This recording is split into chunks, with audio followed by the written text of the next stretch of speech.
zero friends.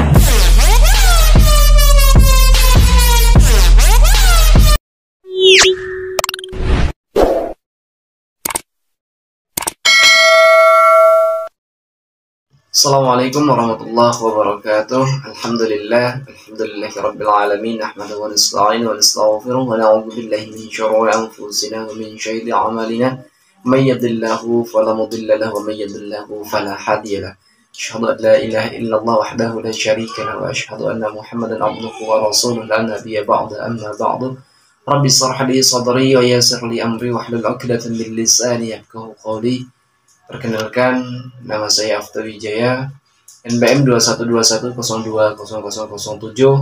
Prodi Hukum Tata Negara, kelas C, semester 4, mata kuliah Filsafat Hukum, dosen pengampu Bapak Dr. Hervin Yogi Pradipta, MHI.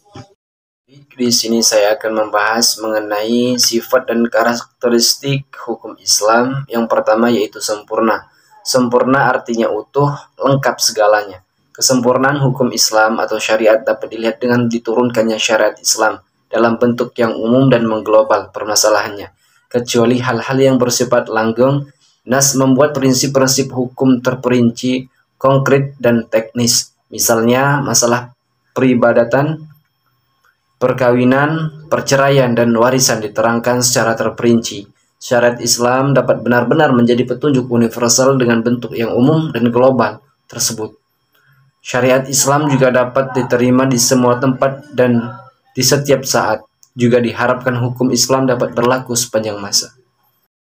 Yang kedua yaitu elastis. Sifat dan karakteristik hukum Islam yang kedua yaitu elastis, yaitu mudah diubah bentuknya dan mudah kembali ke bentuk asal, lentur dan luwes.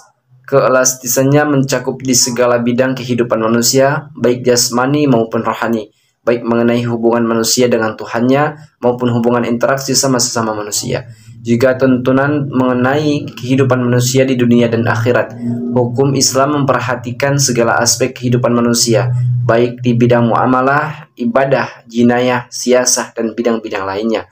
Namun segala aturan yang diatur oleh hukum Islam itu tidak berarti pula menjadikan hukum Islam memiliki dogma yang kaku atau beku, keras dan memaksa. Nas membuka peluang untuk memanfaatkan akal guna berijtihad dan memilih cara-cara yang paling sesuai bagi pelaksanaan dan sesuai pula dengan keadaan. Yang ketiga yaitu universal. Universal berarti umum, yaitu berlaku untuk semua orang atau untuk seluruh dunia, bersifat melingkupi seluruh dunia. Ini berarti hukum Islam itu tidak dibatasi oleh lautan maupun batasan suatu negara. Bukti yang menunjukkan bahwa hukum Islam itu mempunyai sifat universal atau tidak harus dikembalikan kepada Al-Quran. Universal hukum Islam ini dinyatakan oleh Al-Quran sendiri yang berbunyi, yang artinya, dan tidaklah Allah mengutus kamu Muhammad melainkan untuk menjadi rahmat bagi semesta alam. Quran Surah Al-Anbiya 107. Dan Allah tidak mengutus kamu Muhammad melainkan kepada umat manusia seluruhnya sebagai pembawa berita gembira dan sebagai pemberi peringatan, tetapi kebanyakan manusia tidak mengetahuinya. Quran Surah Al-Saba ayat 28. Kedua ayat Al-Quran di atas menyatakan bahwa syariat yang dibawa oleh Nabi Muhammad bukanlah dikhususkan untuk orang Arab saja, namun berlaku bagi seluruh umat manusia yang ada di dunia. Yang keempat yaitu dinamis. Dinamis dalam KBBI dijelaskan makna dari kata dinamis adalah penuh semangat dan tenaga sehingga cepat bergerak dan mudah menyesuaikan diri dalam keadaan dan sebagainya. Kedinamisan hukum Islam terletak pada dasar-dasar yang menjadi dasar dan tiang pokok bagi hukum. Dasar-dasar dan pokok-pokok itulah yang menjadi sumbu kekuatan, kelemahan, kemudahan, dan kesukaran dalam menetapkan hukum Islam, sesuai dengan tabiat manusia yang tidak menyukai beban yang membatasi kemerdekaannya, sehingga manusia memerhatikan beban hukum Islam dengan sangat hati-hati. Manusia tidak akan bergerak untuk mengikuti perintah jika perintah itu tidak dapat menawan hatinya atau mempunyai daya dinamika. Syariat Islam dapat menarik manusia dengan amat cepat dan manusia bisa menerimanya dengan ketetapan hati, karena Islam menghadapkan pembicaraannya kepada akal dan mendesak manusia bergerak dan berusaha serta memenuhi kehendak fitrah yang sejahtera. Sebagaimana hukum Islam menuju kepada toleransi, persamaan, kemerdekaan, menyuruh untuk berbuat ma'ruf dan mencegah mungkar. Sendi-sendi dari kedinamisan hukum Islam adalah yang pertama, meniadakan kepecikan, yang kedua, menyedikitkan tukufas, yang ketiga, mensyariatkan hukum dengan cara berangsur-angsur, yang keempat, memerhatikan kemaslahatan manusia, yang kelima, mewujudkan keadilan yang merata. Kelima yaitu sistematis. Syariat Islam bersifat sistematis, artinya ia mencerminkan sejumlah doktrinnya, pertalian dan perhubungan di antara satu dengan yang lainnya secara logis. Beberapa lembaganya saling berhubungan satu dengan yang lainnya. Perintah sholat di dalam Al-Quran selalu diiringi dengan perintah menunaikan zakat. Perintah untuk makan dan minum diiringi dengan kalimat tetapi jangan berlebih-lebihan. Demikian pula dengan lembaganya. Pengadilan dalam Islam tidak akan memberikan hukum potong tangan bagi pencuri bila keadaan masyarakat sedang kacau dan terjadi kelaparan. Tidak akan memberikan hukuman rajam bagi penzina dan kebiasaan berpakaian yang belum diterapkan sebagaimana yang dikehendaki oleh hukum Islam itu sendiri. Hukum Islam dengan lembaganya demikian saling berhubungan satu sama lainnya. Hukum Islam tidak akan bisa dilaksanakan apabila diterapkan sebagian dan ditinggalkan sebagian lainnya. Hukum Islam bersifat ta'abudi dan ta'akuli.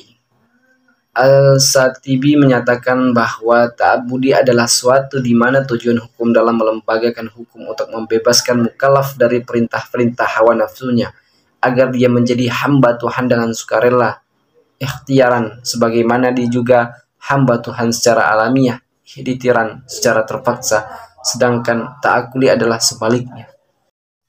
Bersifat ta'abudi. Lebih jelasnya, ta'abudi adalah suatu bentuk ibadah yang tujuan utamanya untuk mendekati diri kepada Allah Subhanahu wa taala, yakni beriman kepadanya dan segala konsekuensinya berupa ibadah yang mengandung sifat ta'abudi murni.